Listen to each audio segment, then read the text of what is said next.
Praise the lord. ప్రభు పేరిట మీ అందరికీ శుభాభివందనాలు తెలియజేసుకుంటున్నాను. ఈ దినము దేవునికి వాగ్దానం చూసుకున్నట్లయితే కీర్తన గ్రంథము 103 అధ్యాయము 15 వచనంలో చూసుకుంటే, నరుని ఆయువు గడ్డి వలెనున్నది, అడవి పువ్వు పూయినట్లు వాడి పూయును అని దేవుని లేఖనం సెలవిస్తూ ఉంది. అయితే ఈ మనిషి యొక్క ఆయుష్, మనిషి యొక్క జీవితము, మనిషి పుట్టినది మొదలుకొని బ్రతికిన మరణించేంత వరకు కూడా జీవితం ఎలా ఉన్నదంటే గడ్డిని పోలి ఉన్నది, గడ్డి పువ్వుని పోలి ఉన్నది అనమాట. మనం చాలా చోట్ల చూస్తూ ఉంటాం గడ్డి పువ్వులు ఎలా ఉంటాయి. అది ఉదయాన్నే వికసిస్తూ ఉంటుంది, రాత్రికి వాడిపోతూ ఉంటుంది, రాలిపోతూ ఉంటుంది.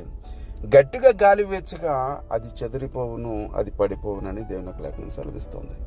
కాబట్టి ప్రియులారా, మన ఈ యొక్క అల్పమైనటువంటి ఈ జీవిత కాలంలో మనకి కక్షలు, అసూయలు, కోపాలు, త్రాపాలు ఇవన్నీ ఉంటే మనం దేవుని సన్నిధిలో నిలబడలేం ప్రియులారా. వీటన్నిటిని విడిచిపెట్టి, ప్రభా నాకు ఇచ్చిన బ్రతుకును బట్టి నీకు వందనాలు, స్తోత్రాలు